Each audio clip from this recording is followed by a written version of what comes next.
What is up, Gooder Gang? Rodeo season is here. Before we get to all the good stuff on tap for tonight, we got to play that 3-minute countdown. Go, Ty.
I'm Phil Breeden, owner and founder of LC Barbecue, and you're watching the So Smoking Good Show.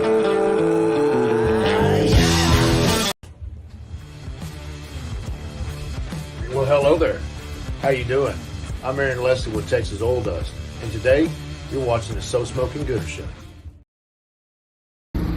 This is Bill Purvis with Chicken Fried Barbecue, and you're watching the So Smoking Good Show.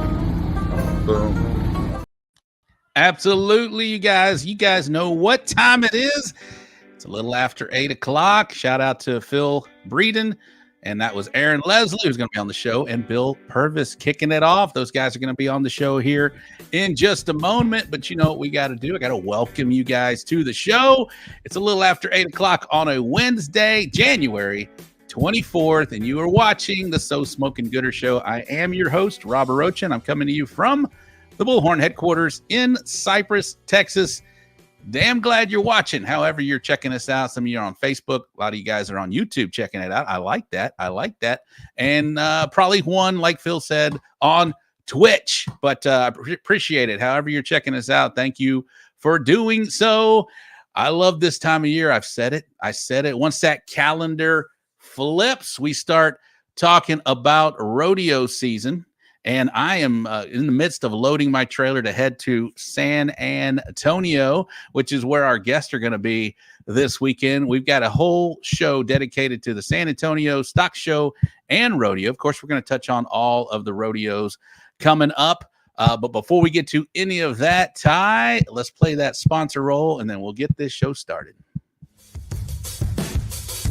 Shout out to the supportive and outstanding sponsors. Rectag, Smokin' Magic, Cosmos Q Products, K&R Pipeline Services, Race Crew Drum Smokers, Barbecue 321 Podcast, Texas Oil Dust, LC Barbecue, Pinkerton Texas Pit Barbecue, Briscoe Ranch Cook-Off at the Crossroads, War Pig Barbecue, Texas Chrome Heroes Foundation, Chicken Fried Barbecue Grind, Navy SEAL Danny Dietz Memorial Classic, Bull Printing Wraps and Graphics, Texas Original Charcoal Products, Got Your Six Culture, We Branded Promotions, and the Barbecue Store in Hempstead. Thank you for supporting the So Smoking Gooder Show. Absolutely. Thank you so much, sponsors, for doing this. Ty will be putting them at, like he did just right now. We got LC on the screen and a new little added on. Join the Gooder Gang. You knows what time it is. Wednesdays at 8 o'clock. All right. Well, now is the part of the show where we give shout outs to you guys, the ones that make this show. You guys are the very best part of the show, affectionately known as the Gooder Gang. You add a lot. So if you have questions, we're going to be talking San Antonio Rodeo. We're going to be talking rodeo season. We got HLSR. Humble is coming up as well this same weekend. Barbecue Austin. We just had Hold 'em and Hit 'em. I know that's not a rodeo, but man, once that calendar flips, all the big boys start coming out for these big contests. All right, well, let's get to the Gooder Gang. We got Daddy Dutch claiming his spot in the first spot. Welcome back to the number one spot, the first one in. That two heavy hitters tonight. Are you leaving out Aaron on this comment? I don't know here. My pits are burning. What's up, Gooder Gang? What is up, Kevin? How are you? We got ZZ Top Fan, my man Christian Contreras checking in on YouTube now. I like it. I like it. The Dude Barbecue. I think I figured out who the Dude Barbecue is. God's Country. I will see AJ this weekend. Serge, what is up? Chuck and Vanessa, how are you? Cesar checking in. Bottoms Up Smokers, what is happening? What's up, dog? Gonna be a good night. Absolutely. Carl Davis, how are you, young man? Johnny Maggs in the house. Randall Johnson, yes, I can barbecue. That's a new name. Appreciate you checking in. Who else we got here? Buzzed Barbecue. We got Taz. There he is, my one man from Twitch. Thank you so much, Taz. Madwood checking in. Lindsay, Vincent, what's going on? Kent, I'm sorry, that's Madwood again. We've got Nicho Arredondo. How are you? That's a new name. Thank you very much for tuning in as well. Buzzed, I'll tell you later, barbecue and custom catering. All right. What are you going to tell me, man? But I like that name. There we go. Buzz Barbecue again. Let's see here. Go Cowboys. That's a new one. And he's a Cowboy fan. Okay. All right. Well, I hope you've recovered from that. Robert Leal, what's happening? I'll see you this weekend. Tim Kirkendall, Brandon Perriman, Kent Vander de Weird. HLSR, my annual pick with Robert Rocha. Yes, that's coming up. What, 3 weeks? A month, 4 weeks away. Bell Clark, how are you? Hey, Gooder Gang. Chicken Fried, he's waiting to come in. Sup, gents. Ricardo, how are you? Anthony Montez, how are you? Brandon Flores, who else we got? Armando, that's Los Milagros, how are you? Carly, hello, Carly. Welcome in. Rhett, what's happening? Larry Vaughn, how are you? Afternoon from South Jersey. Stephen Pfeiffer, what is up, man? How are you, buddy? Good to see you. Stacy Hell, yo. Corby Simpkins, I hope I see you this weekend. And Sam Freeze, Matt Casper, and Jacob Kennedy. All right, I think I got all of the Gooder Gang in for tonight. Thank you guys. I always say it. I appreciate you guys each and every week. You guys are what make this show the best one out there. All right, time to bring in the guests because we're going to do it quick and dirty tonight. We've got two great guests lined up tonight.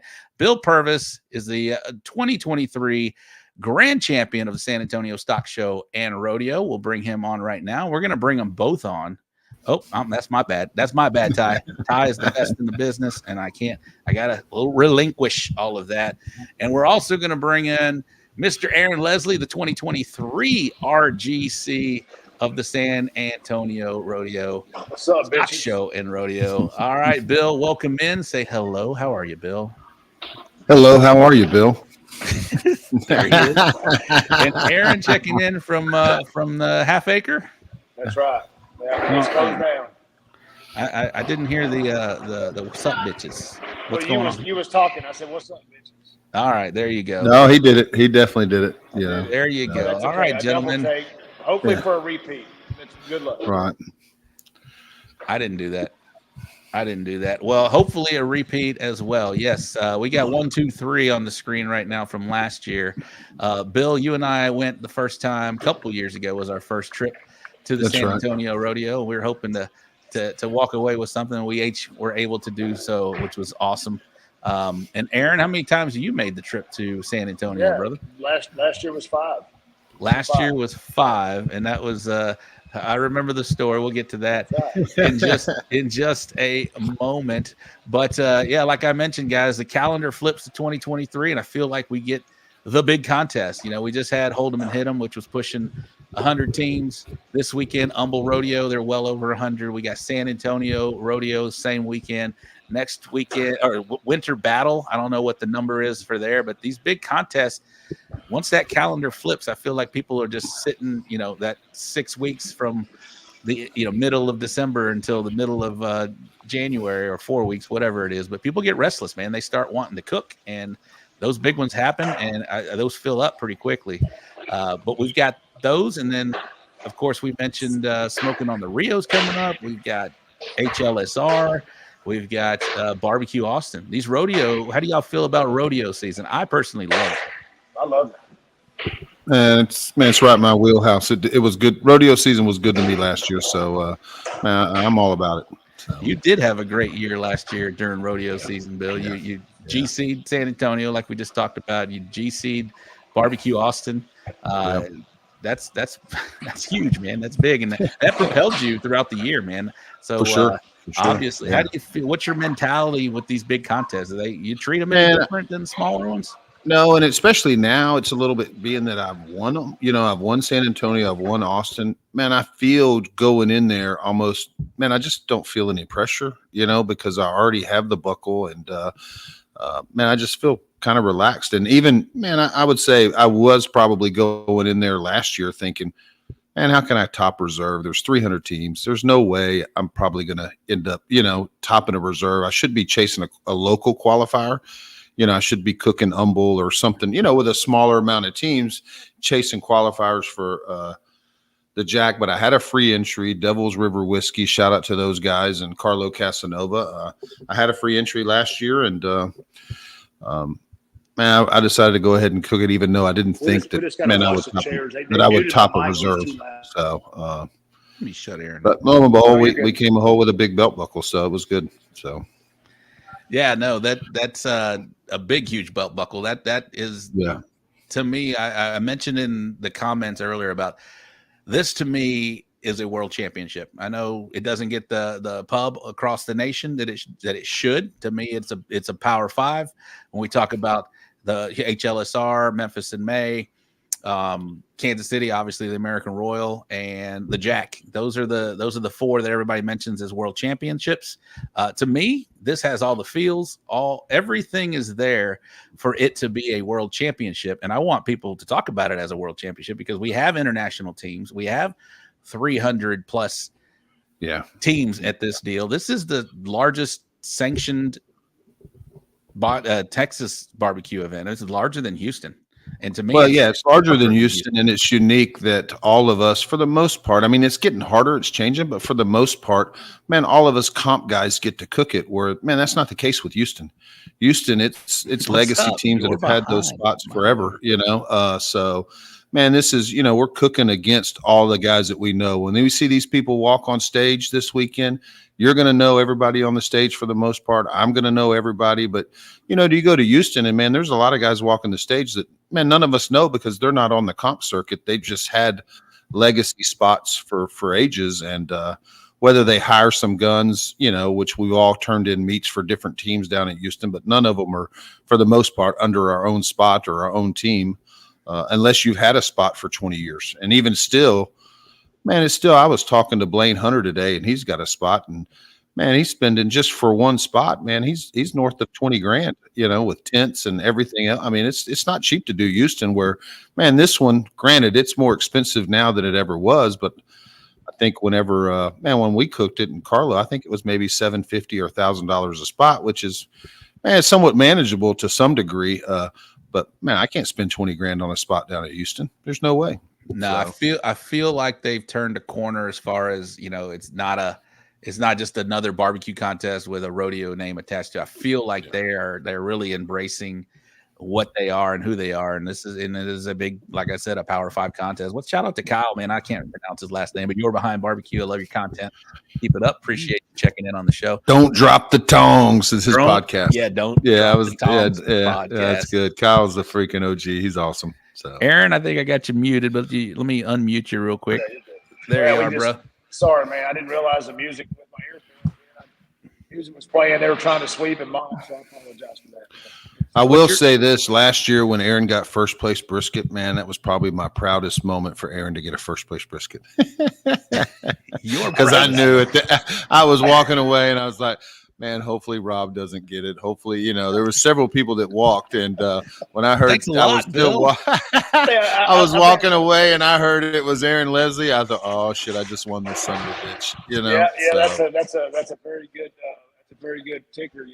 That you nobody's going to come in and pass you up because I just knew Jeremy and Rob was going to come in and just right. Man, there was 4 or 5 guys that could have easily, if they'd have got that first place brisket, would have caught up with me. And but man, you weren't one of them, Aaron. So I was super happy for you. And I knew, man, me and you had talked, so I kind of knew the story behind all the years you've been doing it and not getting a banner. So at the same time, I was, me and Rob out there our first year, the other year, me and Rob both walking away with banners, and you'd been out there 4 or 5 times, and so it was awesome. It's easy, Bill. Man, easy peasy, right? It's easy, brother. 2 for 2, both of us. No, I know how hard it is to go out there, and I got, hopefully, obviously, we all have big hopes and dreams of doing what you did last year, Bill. But it's hard. It is definitely hard, and we talk about threading the needle. But Aaron, let's talk. What do you think about this contest? How does it compare to the other, like the big 4 that we mentioned?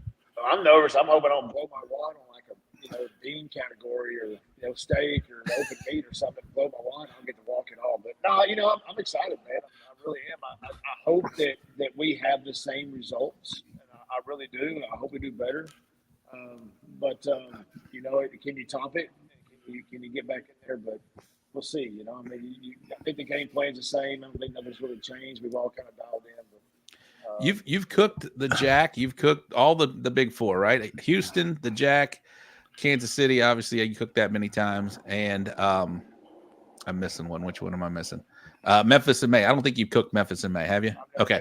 All right. But the other 3, how does this one feel?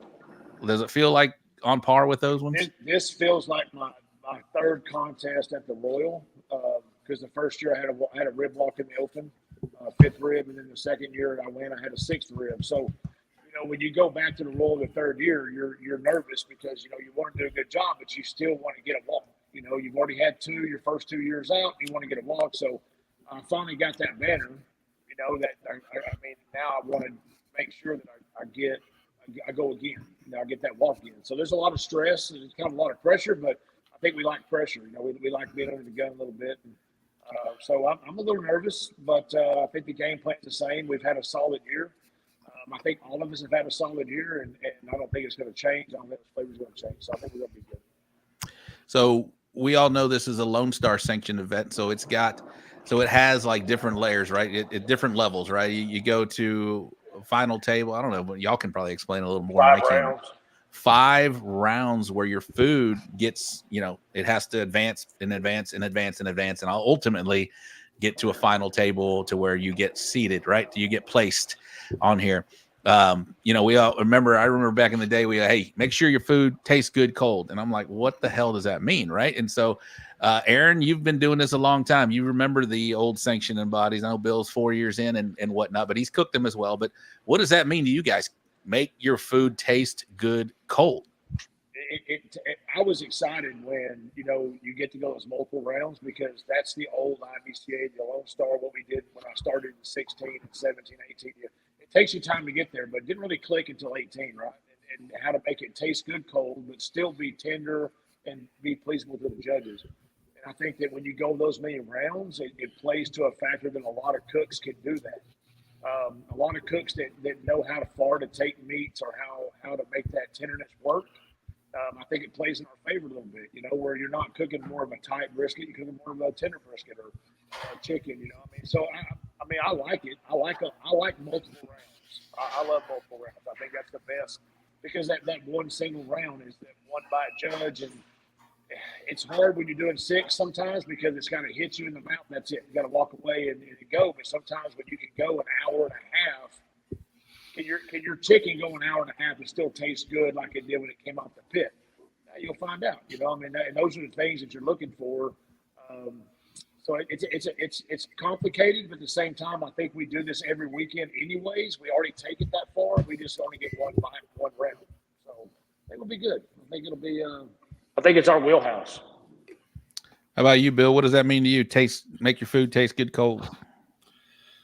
I think for me, it's, man, I got to go in with stronger flavors. I mean, that's my approach. And that was my approach in the last 2 years, is go in with, I have different chicken recipes that I've run, and we all have different recipes. I don't think there's any one of us that sits here that just has one chicken recipe that we always run. So, when I look back at my history and say my half chicken for IBCA, I would notice there are certain cook-offs that, man, if it got above 50 or 60 teams, man, my chicken would do better. But it wouldn't do so good at maybe a 25 teamer. Yeah. You know what I'm saying? And I'm sure you guys have noticed this before. And so I do think that, man, and I noticed it maybe on some of the chickens that I've turned in, and I'm just talking chicken, but I think it applies to all meats. Some of the chickens that I've turned in on the bigger cook-offs have been a little bit stronger of a flavor. Man, it's probably really kind of bumping the needle on middle of the road to where, you can get out of those initial rounds, and, as that food starts to sit, you still want flavor in that food when it hits that 3rd or 4th or even 5th round. So, man, I think if you turn in too mellow of a barbecue and too mellow, and maybe Aaron can talk about his brisket last year, he hit first, but man, I went strong and I went hard. Man, it paid off for me. So, and I don't know if you can kind of recap or think about, the flavor of that brisket, because you did hit first, was it a pretty strong one, Aaron? Would you say? That brisket is exactly the same every weekend. Yeah. Yeah. I mean, when we tasted that brisket, it just had more pizzazz, right? It had more, but when we tasted it, it just tasted good. Yeah. I would say that you, and Bill's correct. Ron, we were talking about this. You've got to make it stand out to where it's going to turn around and just make it that 3rd. If you can get past that 3rd round, it's going to start to cool off a little bit, and there's nuggets that are taken out of that chicken or the rib. The rib's not a big deal, right? Because you got 9 bones in there, so it's all going to be the same, and that brisket kind of the same. But it just every weekend I cook the same brisket, the same recipe, the same flavors, and it was popping. Now, great. I mean, I was lucky enough. I mean, when I looked at my stuff, I had 3 meats in the top 20.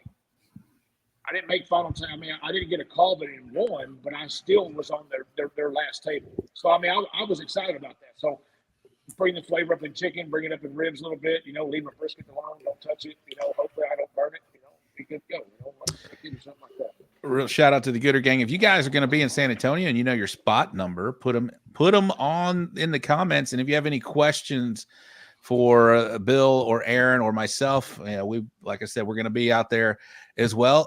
Put them in the comments. I know Ty's doing a great job of starring them, and he'll highlight them. I'll ask him for questions from the Gooder Gang here in just a minute. But Aaron, let's talk about that big first place brisket that you had last year. I know there's a big story behind it. You had you on the show right after that event last year, and there are a lot of people in the comments. I know Kent said something about it.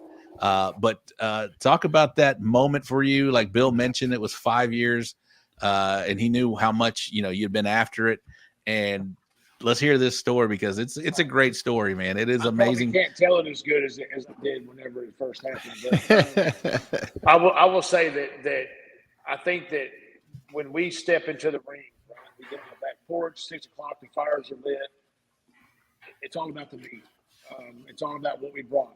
If you're not comfortable with what you brought, and I think you guys can attest to this, if you're not comfortable and happy with the ribs or the chicken or the brisket that you brought, you're already fighting a demon inside, right? You're kind of like, oh man, I didn't really like it. So when I woke up that morning, put the brisket on, I think I even took a photo of it on the pit, and it looked sexy. It was just looking good. Middle meat company, Wagyu brisket. It was just, everything was genuine right. But if you go to a contest this big, 288, 300 teams, however many is there, and you have not gotten a call in 5 years, four, let's just say 4. And there's a lot of emotions, right? You're like, man, I'm really getting tired of paying this kind of money to come to this thing. And so when you do these kind of things and you're sitting there, messing around with it, you're taking extra precaution that one meat is going to stand out. I mean, you pay a little more attention to your brisket or maybe your ribs or maybe your chicken, but yeah, I mean, when it got done and me and Chuck Long are sitting there and we're tasting this thing, we're like, holy shit, this thing is like really just tasting good. There were some tweaks we made and there were some things we did, but when you go into awards, it's chilly. You got your winter gear on. You're out there drinking cold beer. You're hanging out with your friends. You're seeing everybody walk. Jeremy walks first place chicken. Then all of a sudden, Bill gets that rib call. You're like, oh man, Fred walked in big chicken. I was like, here we go again. It's going to be a repeat. And then all of a sudden, Rob gets that rib call. And I'm like, holy crap, this ain't going to happen. I mean, I'm out. And then Chuck's like, Aaron, this is your night, man. You got it. And I'm sitting here thinking to myself, maybe it is. Maybe it's not. But when you get down to Bill's call in brisket, I thought, there it is. That's the man. He's got it. Bill's locked this thing up. There is nobody that can get it except for Jeremy and Rob, because even your 9th place guys, the guys that got 2nd place can get it. But in my mind, I'm just going off of who I remember, getting that call. But when you sit there and you look and you're like, and Chuck walks over to me and he goes, Aaron, it's okay, man. This is your night. You got it. He just kept reassuring. And he steps away. And then when they start calling that 214 number, I'm like looking down, like, and then they hit that next number 4. I was like, I start looking down and the world stops. It just stops. Emotions stop. The world stops. It just quits turning for a minute. And you're sitting there like, holy shit. And I didn't even make a move because I am not going to be that guy that runs up there and then he's one number off. I don't want to be, so I'm like, okay, wait a second. Man, it's a fluke. Let me just make sure. That number's the same. But when I read the ticket number and I looked down and saw it, I think I shook the ground. I shook a few guys that were, my size, 300 plus. I mean, I picked them up off the ground. I did some shaking. I slammed my beer can. It goes up. It comes down. It goes up again. I still have it in my trailer. It's going in the shadow box. I mean, it was a huge night because I lost my voice. I lost my will. I just lost everything to say, this is it. It happened. And you can't recreate that feeling. No. That feeling will never be there again. Just like when Bill won San Antonio or Fred wins a Royal or those guys get those calls, you cannot recreate that. That's a once in a lifetime deal that once it kind of wears off and it sinks in, it's there. So for me, that's my strongest meat. It always has been. Brisket has always been that way, but for me to get that, that's a just kind of steps up there and hits it. So I love sharing the stage. I love sharing with Bill. I love sharing with you and 3rd overall and Jeremy Cortez. It was a CBA moment in another alphabet world kind of thing, But at the same time, it's like it was my night. It happened, and I soaked it up. And now, can you do it again? Obviously, it can happen because Bill showed us that it can happen. So if he can do it, we can all do it. So That's a hell of a night for you, man. And it was and you were the reserve grand champion. We still got to talk to the GC. and I had no idea. Bill's like, get over here. Get over here. I'm like, why? It's your photos, man. You take them, dude. I'm good, man. We're hanging out. We're getting soused. I mean, I hate hearing how much both of you were like rooting against me after that, but I understand. I get it. I understand it.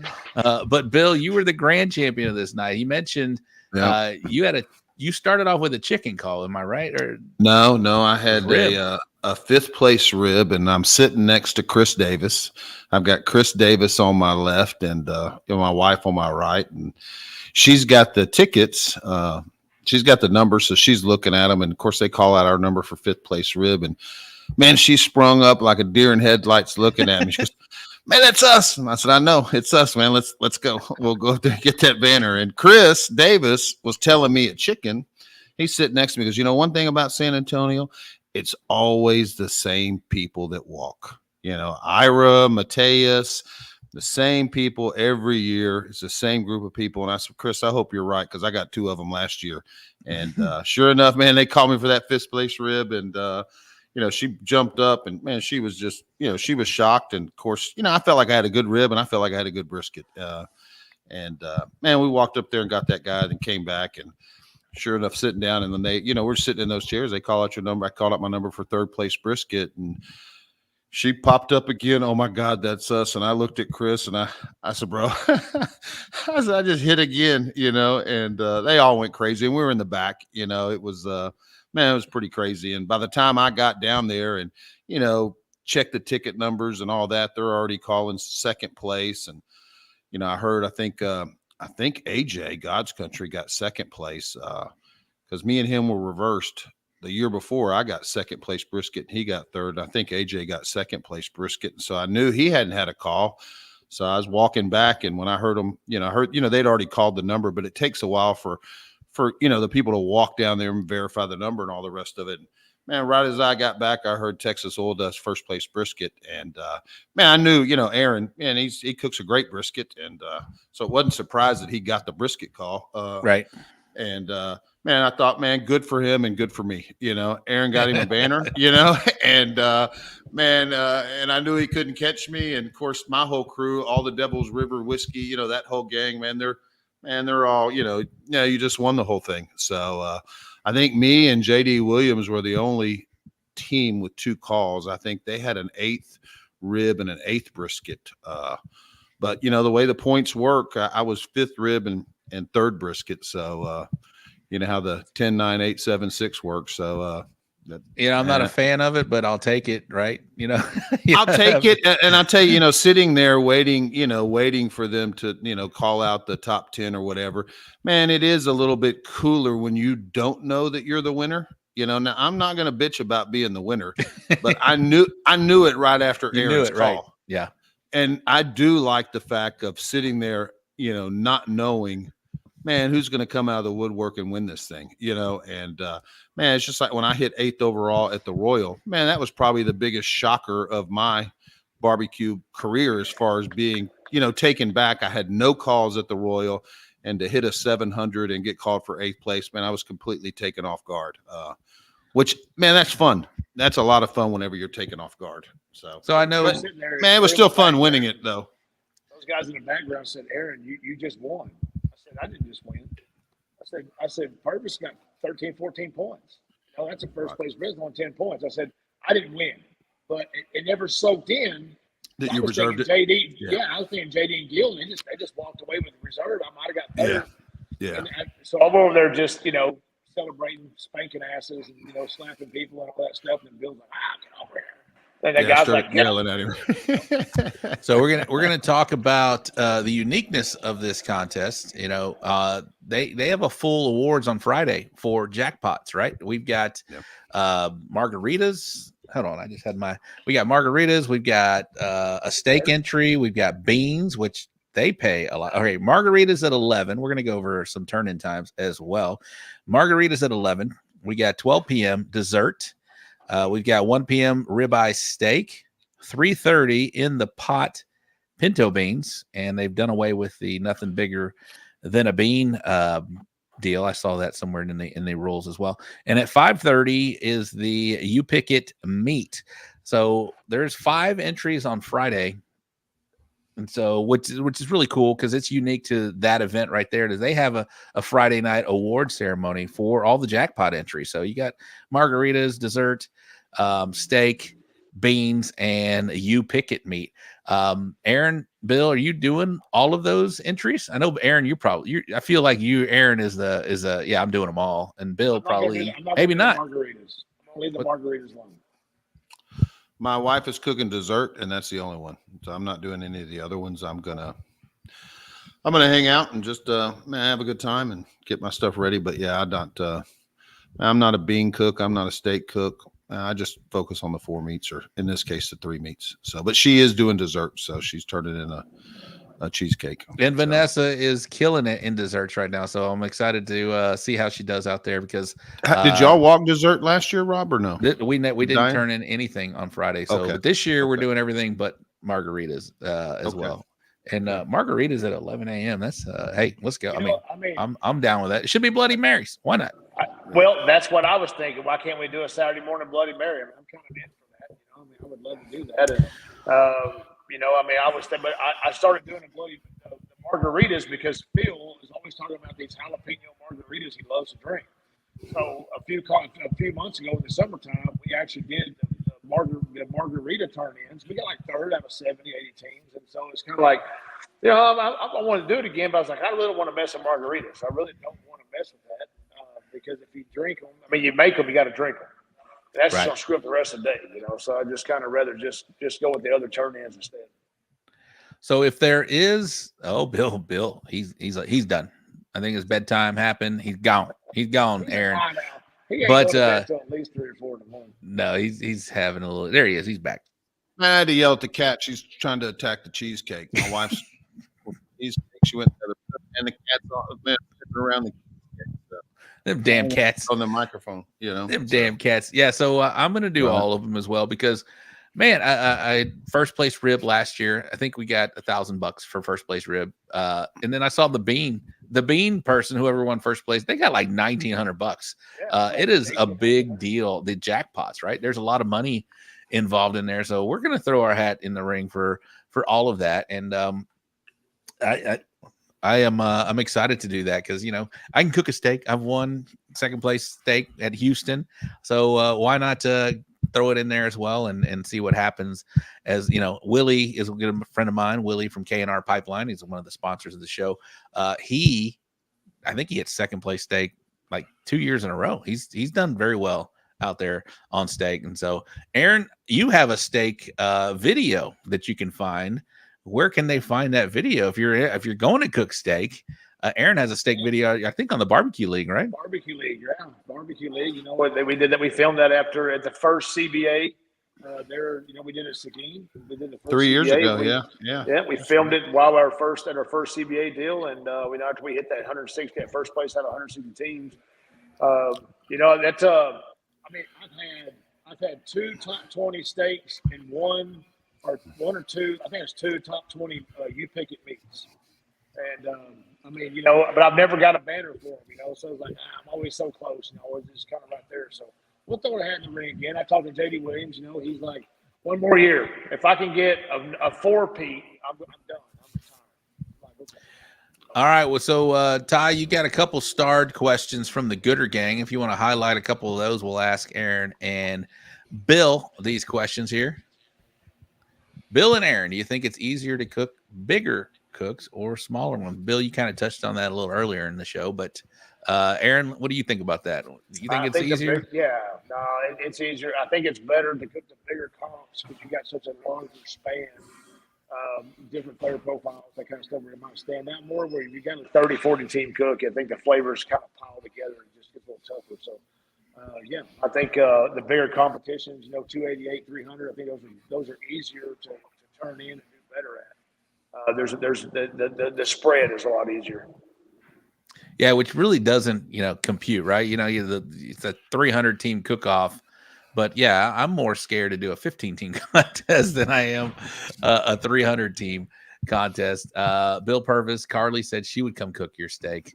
I don't know if he signed up for it or not. I did there. not. And I don't think I can at this point. I think it's too late, So Armando asked a question. I think this is more towards Aaron, because Aaron, you've cooked a few Lone Star events more so than Bill and I have. But any updates on the Lone Star scoring system? Can you kind of walk us through what that is and how to maybe attack it? It's multi-round, obviously, and you're going to get a judge, your score 1 to 10. So all I can tell you is it's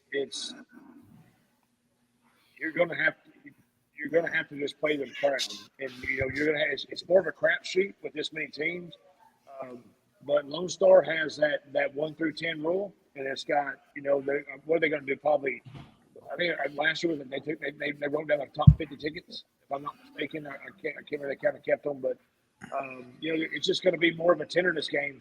To be honest with you, it's not going to be a flavor game, because by the time it makes it, I think we asked them how long it took to go from the first table and turn in to the last round. It was 1 hour and 45 minutes. That could be wrong, but that was what they told me in the background. So your food sat in the box for 1 hour and 45 minutes. Whew. So it's going to have to be tender, but it's going to have to stay together, and it's also going to have to be to where it makes it all the way to the funnel. If you can make it to the funnel, you're going to be okay. So just cook your game and go for it, and just hope like best. I've done it 4 years, and I hope like best, and I finally got that one call. But if you're going to get one call, it might as well be the last one. Yeah, no, that's a big call.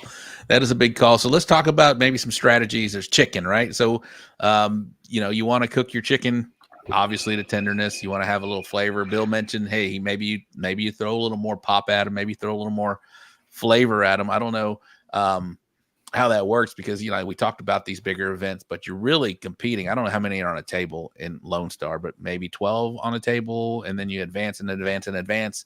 Maybe, I don't know. Do they take the top 6 of these? Aaron, can you shed a little light on that and how that works? I can't tell you. Last year was when I asked them how many they went off of. I think it was 25 tables. Man, I don't want to say numbers, because that's not going to be right. There was 25 tables, and it dwindled itself down. But I don't have that answer for you. If anybody's watching that knows the answer to that, they can help us out as far as cooks on how to. Tim Cockendall's in the deal. He was behind the scenes, so he can tell you exactly how many tables. What's up, Fred? Kirkendall would know. He was, like I said, he was up there behind the scenes in it all.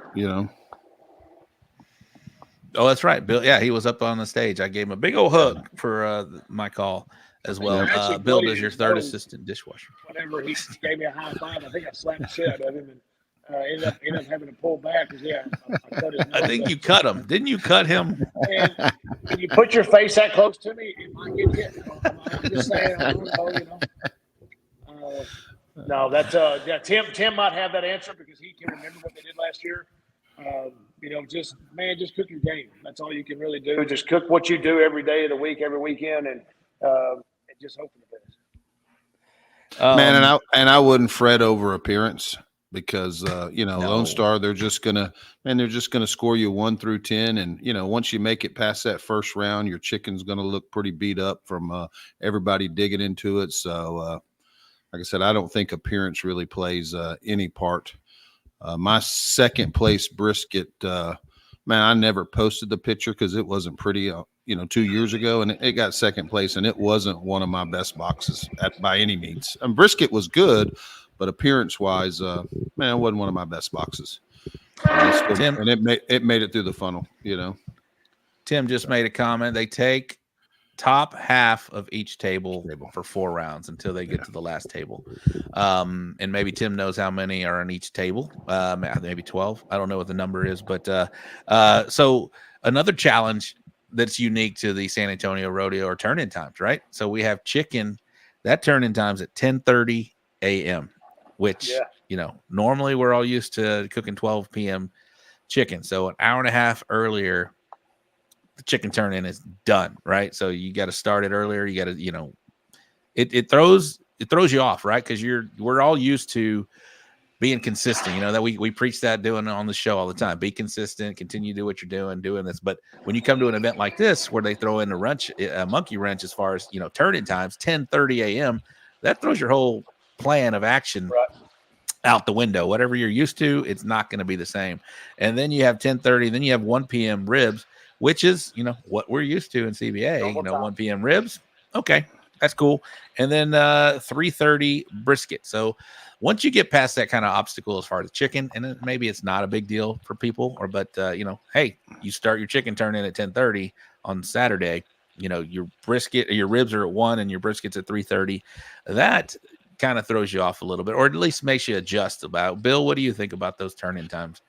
Man, I'm fine with them. The last two times I've cooked it, I've walked in ribs and brisket. So I may not even cook chicken, you know, because man, you don't need chicken to actually win it, you know. So you just need to get 2 meats across the board. If you can get 2 of them up there, man, you're in a good position. So Fred says, put some maple syrup, chicken and waffles, baby, at 10:30 a.m. I may sleep in on chicken. I don't know. So. But I am cooking 1 chicken, and I'm just going to spatchcock it, and I'm going to slice it right down the middle and throw it in a box. You know, I got 1 bird, and it's thawing out right. It's thawing out right now.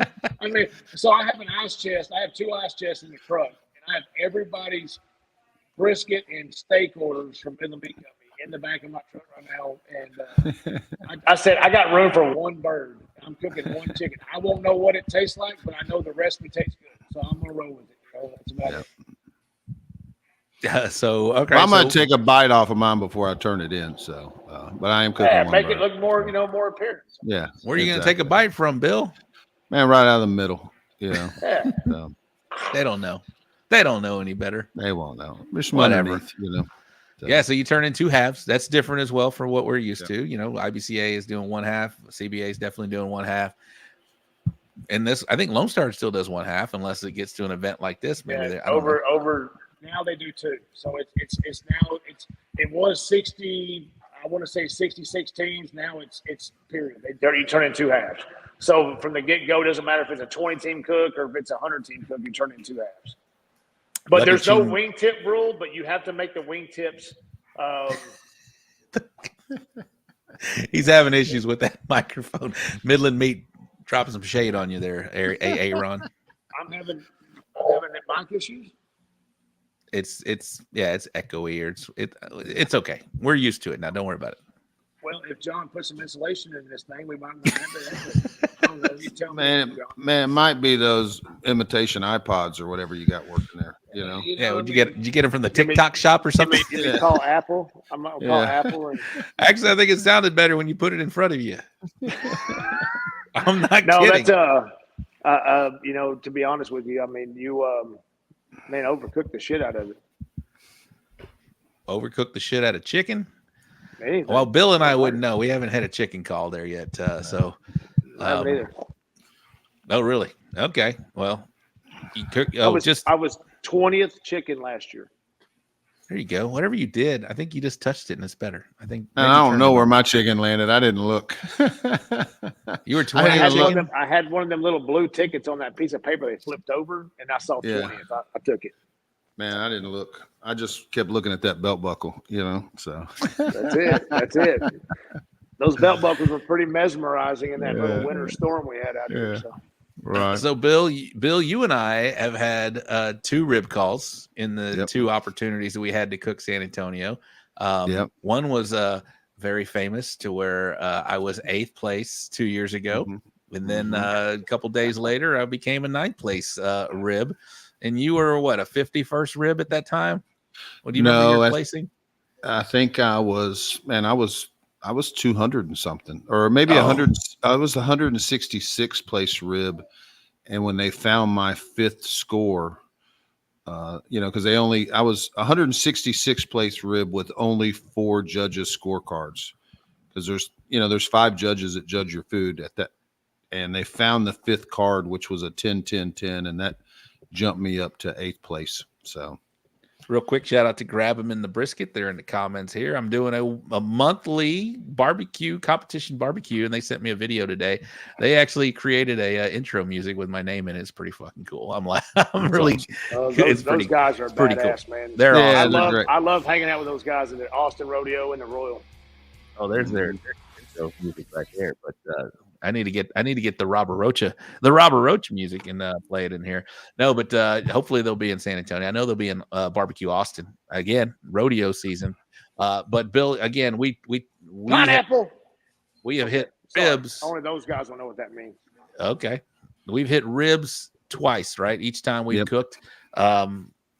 What is your strategy going into this week? Obviously, cook the same damn rib, but it's so hard, man. We talk about threading the needle. You talk about 5 rounds, Aaron. That is so huge to continue to advance and advance and advance. You know, at this point, you're just it's luck. We talk about cooking good food and getting doubly, triply lucky in this case. But I mean, Bill, you have any suggestions? You know, I'm going. Obviously, you're going to cook the tenderness like we talked about it, but. We talked about, make sure it tastes good cold. But Bill, do you have any special, maybe a little tip or two as far as what you're doing for ribs, as far as, trying to advance that, gauntlet of tables? Melt them, just mash on them and melt them. Man, 2 years ago, when I reserved it, Aaron came over to my trailer and he tried my rib, and man, they were mush. And, Aaron looked at me and goes, man, every time I cook ribs like this, Tommy tells me they're going to walk, and they always do. You remember that, Aaron? Aaron was like, man, and they always mushy. do. Every time they say mushy. No, they were mushed. Now, and I'm not talking about like tender. And then me and Bill were talking about, I'm not talking about tender. There is a certain feel to a mushy rib that only a guy who cooks a mushy rib will know what that feel is. And I'm telling you, there's a certain uniqueness to a mushy rib. It has a different feel to it. And Bill, he tasted, hey, this is what I turned in. I was like, oh, that's mushy. Every time I do one of these, Tommy Smith tells me, he goes, man, that's mushy. And I went first place. And Bill turns around and walks. He goes, you're right. I say, man, it's a mushy rib wins, but it's a certain texture that you can't duplicate all the time unless you know how to just take it where it goes, I think if you cook a mushy rib, obviously it sits in a box for that long. Last year, it was pretty chilly out. I don't know that it's gonna be as cold as it was last year. So that will help tighten it up a little bit after it's cooked to that texture. So we checked out the weather last night. Lows in the 40s, highs around 65 to 70. That's about it. Won't get more than 70. That's what the weather forecast is. It's supposed to be rainy, but now it's kind of sunshiny, so it's going to be 40 to 60 degrees at night and the daytime. So I think we're going to be good. But you're going to turn in a chicken in about 45, 50 degree weather at 10:30 in the morning. Man, I don't think there was any way to tighten up my mushy ribs. I just don't think they. I don't Bill's think they ribs would not go. There was no way for them to get any kind of elasticity whatsoever. They were just barely hanging on to dear life. Would you hit 5th last year, Bill? I hit 8th, 5th last year. Yeah, but the one that Aaron tried was the year before, which was 8th, which was 8th with no bonus points because I never progressed. So it was just my first round score that got me to 8th place. So I didn't even get a chance on the bonus point round, if you will. So, but they were a lot of 10s. So, which is. Man, I cooked an IBCA last week. I don't think I GC'd the contest, and I think I only had 3 10s. So, South Texas Blaze Barbecue correspondent on the grounds right there. It's still storming out here, but should clear up by Friday. What's good about Lone Star? It's just 1 through 10. There's no. Let me add 3. Let me add 6. Let me add an extra whatever to it. It's just straight up ass. You get 30 points. Yeah. That's it. Yeah. Yeah. I mean, like Bill mentioned, don't concern yourself about appearance or whatnot. Just go out there and do it. Cook your best barbecue and be done with it. All right. So ribs are, we've talked about ribs. I do want to keep this quick and dirty. I know we all have to prep still. I'm still loading. I'm in the middle of a load as I'm going to be traveling tomorrow morning, leaving the house around 7 a.m. to get out there. Yes, I can. Barbara San Antonio is raining pretty hard right now. All right. Well, I'm not there yet. We'll be there in the morning. Bill, I know you're going to be leaving early morning as well. Aaron, what's your plan? When are you going to be? Man, Will's up 7 a.m. in the morning. My trader's south of Kerrville, about 25 minutes in Medina. And we're going to swing by and we're going to pick it up and drop the J3 off for Houston Rodeo.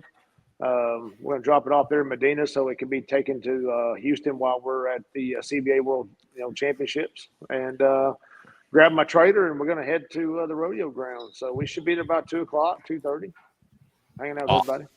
I should be there around 11 a.m. Bill, about the same time, I guess. I don't know if you're stopping anywhere, Bill. I've got good intentions, but I'll probably have to check the tires several times. Well, you got to get fuel in the truck.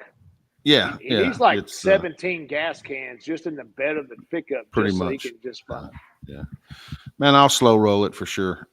So I do want to keep this quick and dirty. Like I said, we all have a lot to do before we start rolling out in the morning. This is not going to be a 2-hour show, but I do want y'all to stick around because we're going to talk about brisket right after. I'm going to do the bull printing wraps and graphics wrap-up recap. If you guys need to check the tires, Bill, it's going to be about an hour and 15-minute show, so we got about 20 minutes left in this thing. If you have questions for myself, Bill, and or Aaron, if you're going to be at San Antonio Rodeo, you want to say hi, come see us. Or see you guys. I saw somebody had gumbo. Now I'm like, okay, I need to mark that guy. All right, Bill's already out of here. Bill's gone. He's checking tires. Aaron, I'm gonna let you yell at your wait staff and then fix your microphone. Okay. No, they're gone. I'm. That's it. Just me. I got a little bit of an hour and a half worth of work to do, and that's it. Although you do sound better. I don't know what it was. Once Midland Meat Company said that you touched it, it worked good. When John shows up, the world gets better. All right. Well, I'm going to drop you down. Ty's going to drop you down. Ty's going to put up the bull printing wraps and graphics wrap up recap, sponsored by Bull Printing Wraps and Graphics. And this is going to be pretty quick, just like this show, quick and dirty. Champions Barbecue Alliance, the 9th annual Willacy County Livestock Show and Rodeo Cook-Off. Was that a rodeo? I don't know. Grand Champion, he's in the comments tonight. Cesar Mejia is former guest on the show, Smoking and Toasting Barbecue. RGC, another former guest, Rena Gonzalez from Gonzalez Family Barbecue. Congratulations, guys. Appreciate that. That's always awesome. And how about in New Caney, Texas, the Hold'em and Hit'em Grand Champion, Mr. Johnny Dunn from Bourbon Cowboy Cookers. That's awesome. Congratulations, Johnny. I know he hit a first place brisket as well. Pretty awesome. The RGC, one of my barbecue homies, Mr. Willie Richards from K&R Pipeline Services. Congratulations, Willie. And down in B County, the B County area Go Texan Barbecue Cook-Off, the Grand Champion. We talked about his name earlier, Matias Sarata from Pit Boss Smokers. The RGC was Aaron Cruz Brothers Barbecue. Congratulations. And in El Campo, the 3rd annual KC 2490, Knights of Columbus 2490 Barbecue Cook-Off, the Grand Champion, Justin Fortune from On Point Barbecue. And the RGC, Eric Riojas from Loud and Heavy Barbecue. You know what? And that was it last weekend. Nothing in IBCA, nothing in Lone Star, and nothing in Outlaw. So that's going to wrap up the bull printing wraps and graphics wrap-up recap. And now we're going to venture on over to the upcoming events segment, sponsored by the Briscoe Ranch Cook-Off at the Crossroads, Uvalde, Texas. I do have some new logos to put on there. Mr. Wade Carpenter sent that. Pew, pew. There it is, right there. Sent that. All right, this weekend, we talked about it. It's rodeo season, the Humble Rodeo Barbecue Cook-Off down over here in Humble, Texas. They are full. You cannot get into that event even if you wanted to. Miss Sabrina did a great job of stacking that event. That is going to be this weekend here in the Houston area, right outside of Houston, Humble, Texas. That is the state championship. And then we have the PDAP Courage to Change Cook-Off in Edinburgh, Texas. Those are 2 events happening in the CBA. We have the big War Pig Winter Battle Barbecue Cook-Off. Mr. Dennis Butterworth, president of IBCA, and the man behind War Pig Barbecue, DJ Butter. All of his products are in HEB. You can find them, of course, at the barbecue store in Hempstead. He was just a guest on the So Smoking Gooder show a couple weeks back. promoting this event, the War Pig Winter Battle. He is still taking teams, from what I understand. That's going to be in Montgomery, Texas, over at the KOA event in Montgomery. That is also a state championship. So if you want to get on that, can't get into San Antonio, can't get into Humble, War Pig Winter Battle is happening in Montgomery, Texas. Make sure you can get on there. And then here's the big one, where I will be, where Aaron will be, where Bill will be, where a lot of 300 of our closest team friends will be. It's the San Antonio Stock Show and Rodeo Barbecue Cook-Off. To me, a Power 5 event. It's in San Antonio, Texas. That is also a state championship. And then I don't know, I had Outlaw on there. They're due to come back, I believe, February 9th. So pew, pew, pew, pew, pew. There he is. There he is. Gotta love producer Ty. Appreciate that. Case Hahn, ladies and gentlemen. All right, so that's gonna wrap up the Briscoe Ranch Cook-Off at the Crossroads. That is coming up December. Let me find it real quick. Oh, there it is right there. December 13th and 14th. Of course, you guys know it well. That is going to be in Uvalde, Texas. Wade Carpenter and crew always do a fine job. That is a premier Texas event. So if you guys are not signed up for that, put it on your calendar. That's coming up. We still got about, a good 10 months, 11 months away before that one comes into play, but that's always a fun one. All right. Let's see here. Do I have anything left before I get my boys back in here? I did have. Hold up. Nope. That is it. Ty, you could play the sponsor roll real quick, and I will be back here in about 2 minutes after that ends. You play that sponsor roll, and I will be back. Shout out to the supportive and outstanding sponsors: Rectag, Smokin' Magic, Cosmos Q Products, KNR Pipeline Services, Race Crew Drum Smokers, Barbecue 321 Podcast, Texas Oil Dust, LC Barbecue, Pinkerton Texas Pit Barbecue, Briscoe Ranch Cook-Off at the Crossroads, War Pig Barbecue, Texas Chrome Heroes Foundation, Chicken Fried Barbecue Grind, Navy SEAL Danny Dietz Memorial Classic, Bull Printing Wraps and Graphics, Texas Original Charcoal Products, Got Your Six Culture, We Branded Promotions, and The Barbecue Store in Hempstead.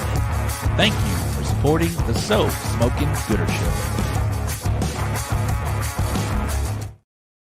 All right, last order of business before I bring back Mr. Aaron and Bill Purvis.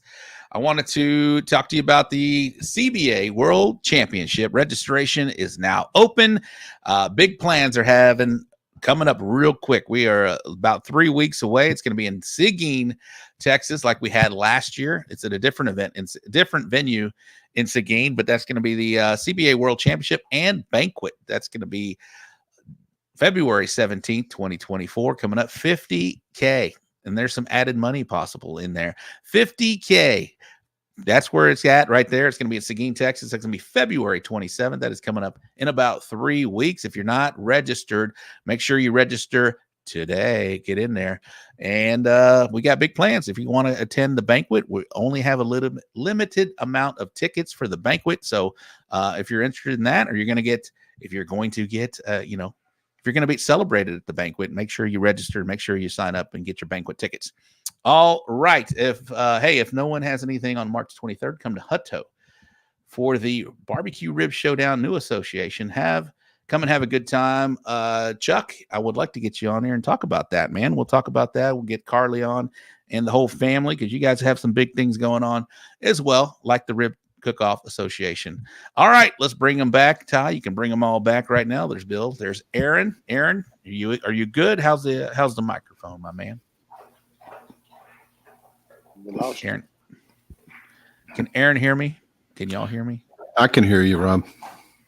I can hear you. I don't know what you did, Aaron. I don't know what you did, but Ty, maybe Show. you can drop him down and Yeah. try and figure out where his. I don't know what you did, Ron, but that's okay. That's okay. We'll get Aaron on here in just a moment, Bill. But let's talk while Aaron's out. You have a new venture, Bill. You got a new podcast and live show that's airing on Tuesday nights at 8:00 on YouTube. I was a guest and honored to be on your pilot episode. But let's talk about your foray into this world, man. It's pretty cool. Yeah, no, I'm just trying to be like Rob. You know, I'm just wanting to get a little show going, and like I said, man, just put more exposure on Texas barbecue. We got a lot of great characters. There's a lot of great people. You know, and more just really, and not just necessarily Texas, more man all over, because I've cooked all over, and I know a bunch of people from a lot of different sanctioning bodies. So, man, I think a lot of people, man, I didn't find out about competition barbecue until I was, I don't know, 49 years old. So, man, I didn't know this thing existed. So, and man, it's given me so much more than just trophies and cash. It's given me a bunch of great friends. So, just spreading the news on barbecue. And man, Tuesday night was a hole that, man, I don't want to cover up your show or Atlanta barbecue. And man, it's just another night to sit around and talk about barbecue. So you did hole up one show. Who? Oh, it's all good. I don't know where Aaron. But his isn't really a competition barbecue show either. No, it's not. I feel the same way. I feel the same way. Aaron should buy some new headphones with his winnings after this weekend. Okay, Aaron. I will say this, so last year I GC'd, right? Yep. I GC'd San Antonio, and the very next weekend, right? And this is competition barbecue in a nutshell. The very next weekend, I went to Louisiana for a BCA event. Man, there was maybe 25 or 30 teams, and I didn't get out of my chair. I didn't final table chicken. I didn't final table ribs. I did final table brisket for a 12th brisket, and there was 30 teams. So, man, there's no real silver bullet out there. It's, you gotta cook good food, and you got to get lucky. And man, whether it's 30 teams or 300 teams, and you need to have some luck, and you need to put some good product. But even when you put good product, it don't mean you're going to walk. And yep, we've all sat there like Aaron, watching all of us walk year after year and seeing people. But man, we've done that at 30 team contests where we watch all our friends walk, and for whatever reason, or a 50 team contest, we're glued to our chairs. There's, like I said, there's no real silver bullet in barbecue, and it's just a numbers game. You got to keep throwing food at them, and sooner or later, it's your day. No, we've said it for a long time. We've said it for a long time. Cook good food and get doubly lucky, man, because that's what it takes. And I saw a quote, Josh Hale, he posted something about clap for your friends, man, because your time is around the corner, man. And that's what exactly it is. Right. And I feel like that's what we promote on this show, and I feel like everybody that promotes that, everybody that we know in Texas barbecue and barbecue all around the country, man, clap for your friends, and I feel like most people do that for the most part. Yeah. Man. So no, and if you're like Josh Hale, just throw your hey dudes over on the sidewall because he's tired of that lucky shoot not getting no luck, and then he gets good walks, So that's what he did. That's what he did to hold him, hit him this past weekend. There's not very many contests. It's a big mental game. There's a big mental game with it, and it's to go and take it in the shorts every week, or not every week, but every other week. Like I think Aaron's going to have a great weekend because, man, he didn't do so well at hold him and hit him, but that's the way it works. Aaron went to hold him and hit him, and man, it wasn't he wasn't happy with the results, but man, next week watch him come out and GC San Antonio, and he'll forget all about hold him and hit him, And Bill's right. I mean, I sit there and hold them and hit them. There's 89 teams that are like all turn in boxes. You get an 18, a 20, and a 21. Brisket, rib, and pork. And then your chicken's up there in like the 60 range. It's like damn. But you were very consistent. So, I mean, it's like sometimes you can't get them all, but there's only a few times a year that happens. But you bounce back. You say, I wouldn't have changed a thing. I mean, I'll turn it in again every weekend. I don't have a problem with that. So, it's where it is. It's where you're at, and it just happens. All right, they're going to call 10 names out for each category this weekend. Only 10 names are going to make that stage for each category, and we all know, man, there's a lot more than 10 good cooks there. Oh my gosh, that makes it so. Like we talked about, threading the needle or shooting the hole, like Sure Shot Barbecue, man. But think about that list, 300 teams that are this lit, and they're calling that amount, right? They're calling you got those 30 top 10. chances. You got 30 chances to make the last 2 spots. Yeah. So, hey, if you go out there, give it your best, man. And then, like I said, clap for your friends. And if you're blessed to hear your name called, man, celebrate it, because it's amazing. And that is one of the highlights of my barbecue career, is getting a first place rib call. I mean, come on, that is freaking amazing out there. And it's to me, like I mentioned earlier in the show, it's a top 5, man. It's a Power 5 contest. Okay, wait a second. Now you asked Bill and you asked me, so I'm going to flip the chain. Hey, Rob, how did you feel whenever you got that first place rib call at the San Antonio Stock Show Rodeo in 2023?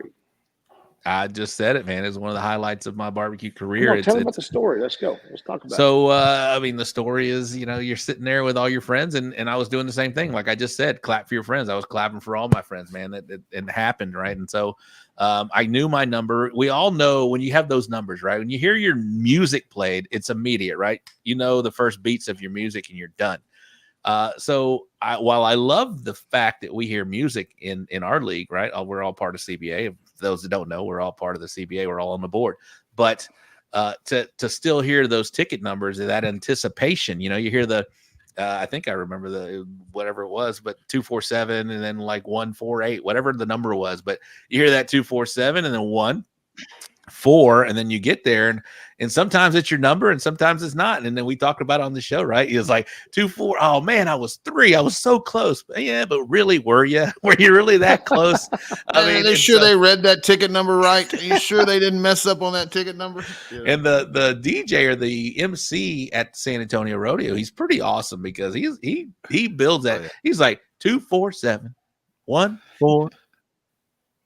And then he said that number, and I knew it because I had been listening for it the entire time, right? 10th, 9th, 8th, 7th. So I was like 2471. I was like, damn, okay, whatever. And then when he said 147, whatever the number it was, Diane actually had the tickets. I had just seen them, and in my head, I was, mentally listening for it. But she is like, and then she's like, that's us. And then I was like, it just confirmed what I already knew. Like Bill said, hey, I knew I won once Aaron got that call. I knew my number. I just wanted her to confirm it. When she was like, that's us. And then I just lost my shit. And it was awesome. And it's one of the best moments, just being there with your friends. Everybody's hugging you, just walking up there on that stage. It's like none other. We've walked Houston. We've walked the American Royal. And that's why I consider it, and I consider Bill a world champion for winning that event. It's a world championship. It's a world championship, man. And people need to talk about it. People need to respect the fact of what it is. And it's a Power 5 contest. And so it's the toughest contest. Probably, I would put it up. It's one of the toughest contests in Texas to win. And I'd put it up there with all of them. And so to get a call there is special. Aaron, you got that call. You slammed your beer, you threw it on there and watched it bounce about 10 feet. Bill, you know how hard it is to win something like that. I got to film Bill with his walk, because we all knew it was Bill too. I was ready for Bill up there. I had a great video of him. I wish I had it right now to play, but it's just a special contest, man. And to win or to get a call out there, we're looking at the screen right now. We were the top 3 last year. So best of luck to all of us again, and people that are watching that are going to be there. Best of luck to you. It is a special contest. To get a call in and to get a first place call is amazing. Man, I tell you what, it is a little surreal when they call out your number and you're kind of double checking that number just to make sure, you're like, man, is that really my number? You are kind of giving it once over. You don't want to walk of shame. Hey, you got to check it 2 or 3 times. You can like, and when you're sitting there with the crowd, the stage, the MC, the music, and the way, like I mentioned, he does build the excitement. Whoever is the MC over there, great job. Although he wants to hurry the and I get it. He's trying to get the band back up there, whatever. But, what a special event, man. And best of luck to anybody that's out there cooking. I'll be out there. I will say that if I get another call like that, you need to get out of my way. Because I was bulldozing some big sons of guns out there. I mean, I'm not going to use the cuss words, but there were some boys that were bigger than me. and I dropped the shoulder and I put him on the ground. I just kept going. Get out of my way. I got somewhere to be. You're in my way. That's what I was saying. So it was, you know, if clear the lanes, man. Find a lane and clear it. You know, we have a great group in the background. I know Bill was on the other side over there. Rob, me, Jeremy, we were all on this back side over here. So, you know, we all kind of get in the back a little bit. You know, we don't get up in the front. You know, we know that how dangerous that can kind of get, but just get out the way because we got. I tell you, when I got my calls, you know, we were in the far back on the right, and I'm easing my way through, you know, the crowd, and there's so many people that are in that crowd that are not cooks, you know, that they're just there. Man, they were there for the rodeo. So I'm easing my way, man, excuse me, trying to get through to get up there. And man, I'm like, these people have no idea that I'm walking up here and fixing to, you know, show them my ticket number. Then once, you know, I kind of make it towards where I can see, you know, Joey Smith, and there's a bunch of people down there. Then of course, all those guys knew at that point, but there was a certain element of just walking through that crowd where they just think I'm coming back from the pisser, you know? So, well, I'm going to give need to go up here and get this award if you guys don't mind moving out of the way, you know. Like I mentioned, guys, we're going to make this quick and dirty. Hour and 15 in. I'm going to give y'all an opportunity to thank people, but I want to start this because I want to thank Joey Machado with Texas Original Charcoal. I'll be out there again with Hector Cienegas in the crowd. Like a friend, he is like, when you start naming names, you're going to leave all people. But shout out to Joey and Michelle Machado. I'll be out there with Texas Original Charcoal again. I believe our space number is 1604. We're up front in the near the stage on the left-hand side. Please come by and see us. I know we have a party planned on Friday night, but this will be my third year out there, man.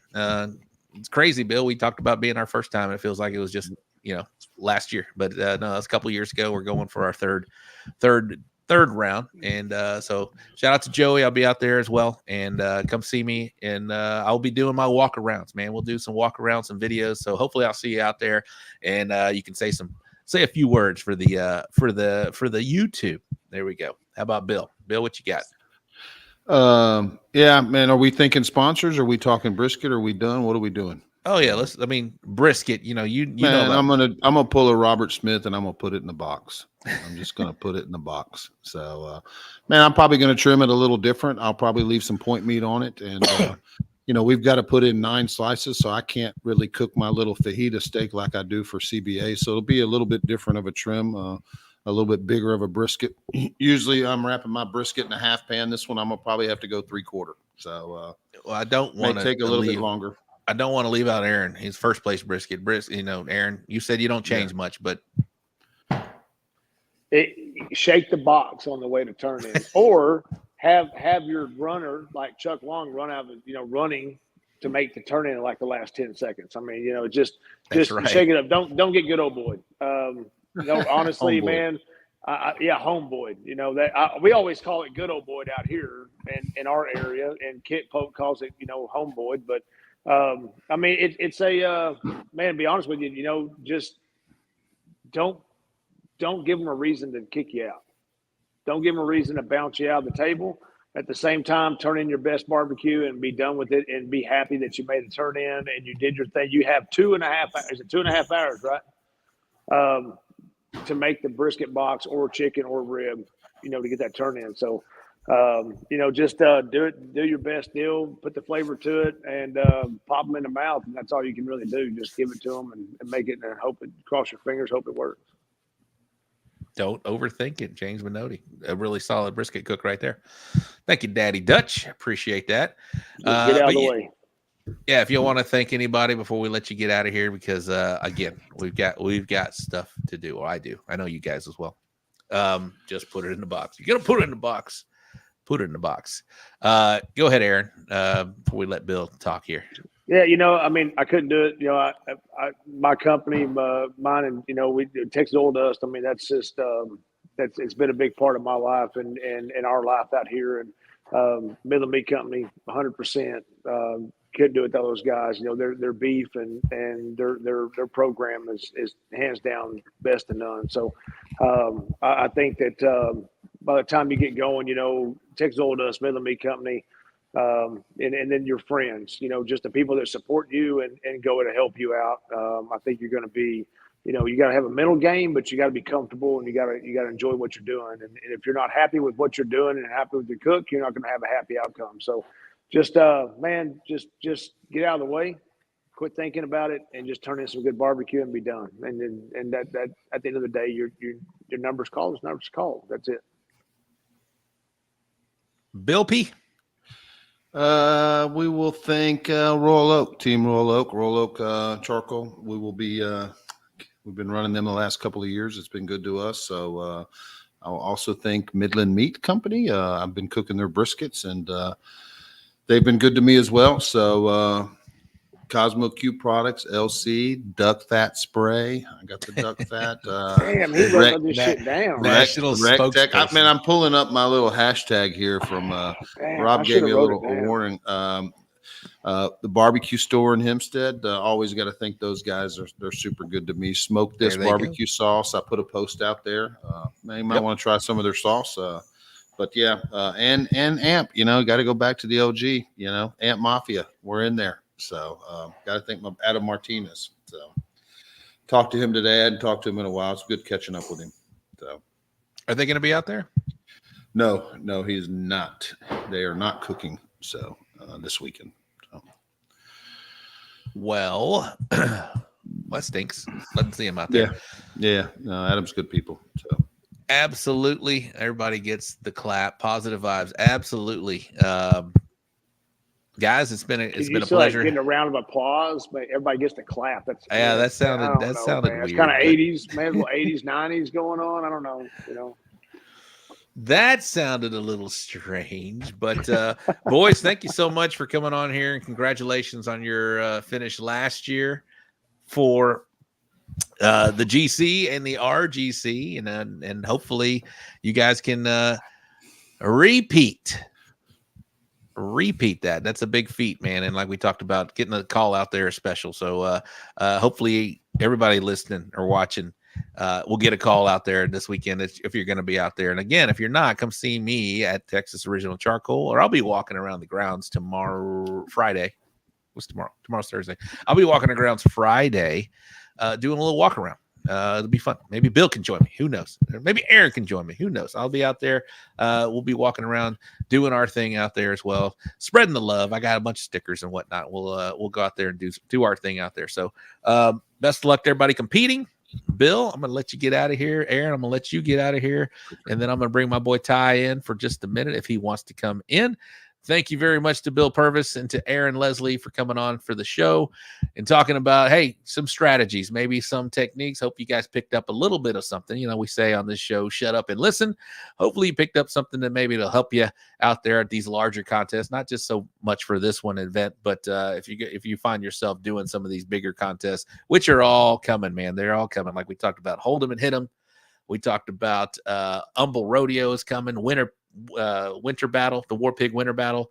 This one, obviously, we've got Houston Livestock Show and Rodeo. We got Barbecue Austin. Once that calendar changes, the big contests happen, and man, you got to kind of be on your game. You got to at least put yourself in the ballpark and get doubly or triply lucky once those numbers get so big. But what'd you pick up on anything, Ty?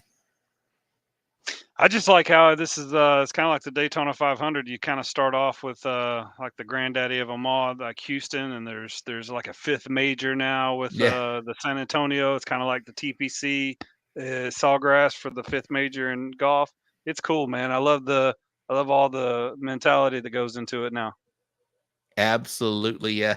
I'm telling you, man, people that do these kind of shows, we need to talk about this event as a Power 5 event, because it really is to me.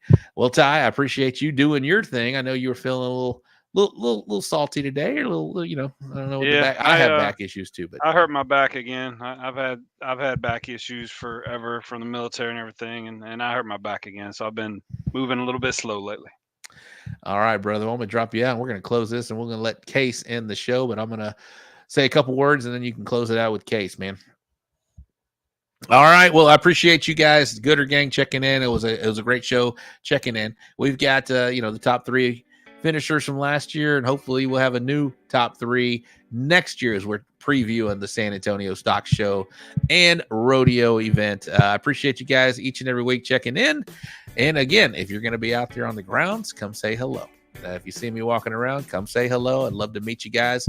I'd love to catch up. So that's going to wrap up the show tonight. And next week, we'll be back on 8 o'clock. You know where to be, right here on Wednesday nights, watching the So Smoking Gooder show. That's going to wrap up the show tonight. Case is going to close us out, as always. And we'll see you next week at 8 o'clock on Wednesday. Y'all have a good night. Good luck this weekend, wherever you're cooking. See ya. Good night to all of you wonderful people in Barbecue Nation. You too, California.